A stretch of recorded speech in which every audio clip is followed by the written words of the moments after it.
কোনো বেনামাজি যদি কুরবানি করে কুরবানি হবে কিনা, 7 জন ভাগের মধ্যে যদি বেনামাজি থাকে তার কুরবানি হবে কিনা, এই বিষয় নিয়ে অনেক মাসালা ফতোয়া মিডিয়াতে, এখন তো মিডিয়ার যুগ, দেখা যাচ্ছে যে মিডিয়াতে অনেক বড় বড় মুফতিরা ফতোয়া দিচ্ছে, ইউটিউব শরীফ থেকে সেগুলো দেখে আমার দেশের ব্যক্তিরা সেগুলো নিয়েই ফতোয়াবাজি শুরু করে। আলেমদের কাছে যাওয়ার, আলেমদের থেকে জানার বিষয় তারা আর মনে করে না। তোমরা আজকে সরাসরি কোরআন থেকে জানবো যে বেনামাজির সাথে কুরবানি দিলে কুরবানি হবে কিনা।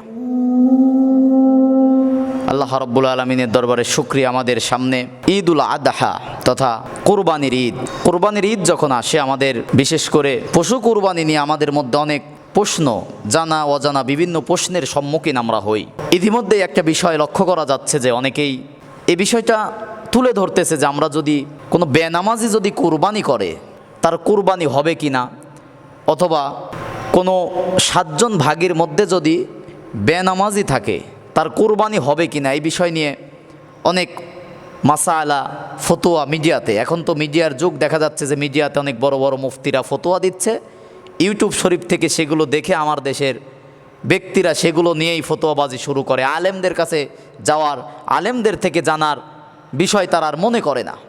তো তারা ইমাম আবু হানিফার মত, ইমাম ইবনে জাহাবির মত, ইমাম ইবনে কাইয়ুমের মত, ইমাম নববীর মত, বিভিন্ন মত, ইমাম আবু হানিফা, ইমাম বুখারি, ইমাম শাফি, ইমাম মালিক, বিভিন্ন জনের মত তারা প্রদান করেছে। কেউ কুরবানিকে ওয়াজিব বলেছে, কেউ সুন্নতে মুআক্কাদা বলেছে, কেউ বলেছে না বেনামাজির সাথে দিলে তার কুরবানি হয়ে যাবে, যেহেতু স্বতন্ত্র নামাজ একটি ইবাদত, কুরবানি একটি ইবাদত। তোমরা আজকে সরাসরি কোরআন থেকে জানবো যে বেনামাজির সাথে কুরবানি দিলে কুরবানি হবে কিনা। আমাদের সকলের পরিচিত সূরা কাউসারের মধ্যে আল্লাহ রাব্বুল আলামিন বলতেছেন, ইন্না আ'তাইনাকাল কাউসার, হে নবী অবশ্যই নিশ্চয়ই, ইন্না আমি আল্লাহ রাব্বুল আলামিন আপনাকে হাউজে কাউসার দান করে দিয়েছি। কাল কিয়ামতের কঠিন মুসিবতের দিনে যে হাউজে কাউসার যেটা, হে নবী সেটা আপনাকে দান করে দিয়েছি। এখন ওই হাউজে কাউসার যদি আপনি ধরে রাখতে চান এবং এই হাউজে কাউসারের পানি যদি আপনার উম্মতদেরকে খাওয়াতে চান, কিছু শর্ত আছে। আল্লাহ পাক বলতেছেন, ফসল্লি, হে নবী আপনি নামাজ আদায় করেন, লি রব্বিকা, কার জন্য? এই যে লি, মাঝখানে লি দিয়ে আল্লাহ পাক বলতেছেন লি রব্বিকা, ফসল্লি, আপনি সলাত আদায় করবেন, নামাজ আদায় করবেন, লি রব্বিকা, এই লি মানে জন্য, দ্বারা দিয়ে, একমাত্র, শুধুমাত্র, কেবলমাত্র আপনার আল্লাহ রাব্বুল আলামিনকে রাজি এবং খুশি করার জন্য আপনি নামাজ আদায় করবেন। এরপরে কি করবেন? আল্লাহ পাক বলতেছেন অনহার, এরপরে আপনি কুরবানি করবেন। আল্লাহ পাক এখানে স্পষ্ট কুরবানির আগে দিয়েছে নামাজ। যে ব্যক্তি প্রতিদিন 5 ওয়াক্ত নামাজ ফরজ ছিল আদায় করে না, ওর সম্পদ থাকার না থাক, ওর কুরবানি আল্লাহর দরবারে কবুল হবে না। শিক্ষা কোরআনের ওপরে কোনো দলিল নেই। কোন ইমাম কি বলছে, কোন বক্তা কি বলছে, কোন আলেম কি বলছে, কোন হুজুর কি বলছে, কোন পীর সাহেব, কোন দাদা হুজুর, বাবা হুজুর কি বলছে না। ইয়া আইয়ুহান নাসু কদ জাআকুম বুরহানুম মির রাব্বিকুম ওয়ানজালনা ইলাইকুম নূরাম মুবিনা। আল্লাহ পাক সূরা নিসার 174 নম্বর আয়াতের মধ্যে বলেন, হে মানব জাতি শোনো, ইয়া আইয়ুহান নাস কদ জাআকুম বুরহানুম মির রাব্বিকুম, তোমাদের রবের পক্ষ থেকে অকাট্য দলিল কিতাব কোরআন বুরহান এসেছে, স্পষ্ট আলো তোমাদের কাছে এসেছে।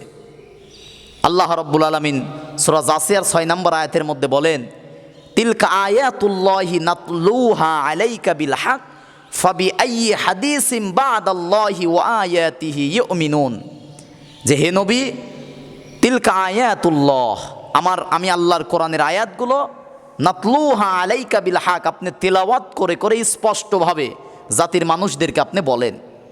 এরপরে জাতির মানুষদেরকে লক্ষ্য করে বলতেছেন, ফাবিআইয়ি হাদিসিম বাদাল্লাহি ওয়া আয়াতিহি ইউমিনুন, হে জাতির মানুষ, হে মানবতা, ফাবিআইয়ি হাদিসিম বাদাল্লাহ, আমি আল্লাহর কথার চেয়ে, বিআয়াহ, আমি আল্লাহর কোরআনের আয়াতের চেয়ে কি আছে, ইউমিনুন, বিশ্বাস করবা বলো, আছে কিছু?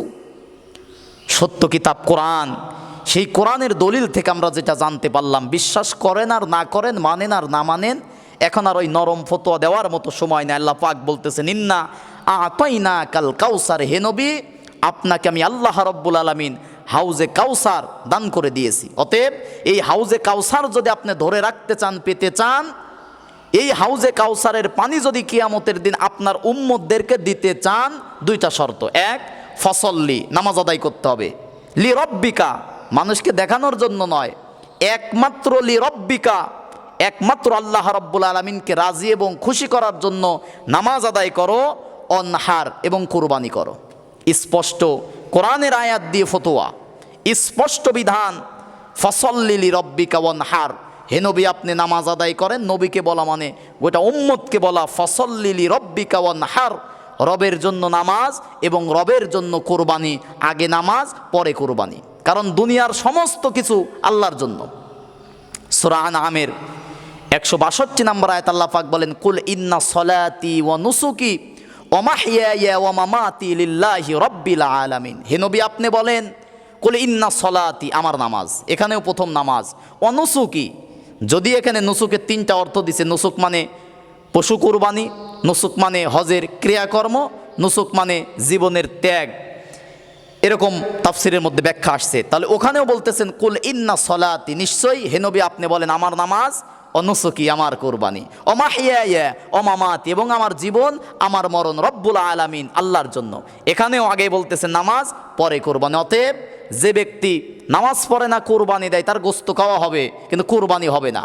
আবার যে ব্যক্তি জেনে শুনে সমাজের সম্পদশালী, যে ব্যক্তি নামাজ পড়ে না, স্পষ্ট নামাজ যে পড়ে না সারা জীবনে, এরকম ব্যক্তির সাথে যদি 7 ভাগে কোরবানি দেয়, অন্য ইমামের মত বাদ দেন, কোরআনের এই 2টা আয়াত অনুযায়ী তার কোরবানি বাতিল, তাদের কোরবানি হবে না। অতএব কোরবানি যদি কবুল করাতে চান, হালাল সম্পদ দিয়ে নামাজ আদায় করে আপনাকে কোরবানি দিতে হবে। যারা নামাজ আদায় করেন নাই, এখন থেকে তওবা করে, জাল্লা আমি ভুল করে ফেলছি অতীতে, আমি কোরবানি দিচ্ছি, আজকে থেকে নিয়াত করতেছি আমি নামাজ পড়ব। 7 ভাগিতে যারা আছে, 4 ভাগই যদি নামাজ পড়েন, 3 ভাগই যদি নামাজ না পড়ে, আপনি বলেন ভাই তোদের জন্য আমার কোরবানি কবুল হচ্ছে না, অতএব তওবা কর, আজকে এখন এই মুহূর্ত থেকে তোকে নামাজ শুরু করতে হবে। নামাজ না পড়লে তার আল্লাহর দরবারে তার কোনো কোরবানি কবুল হবে না।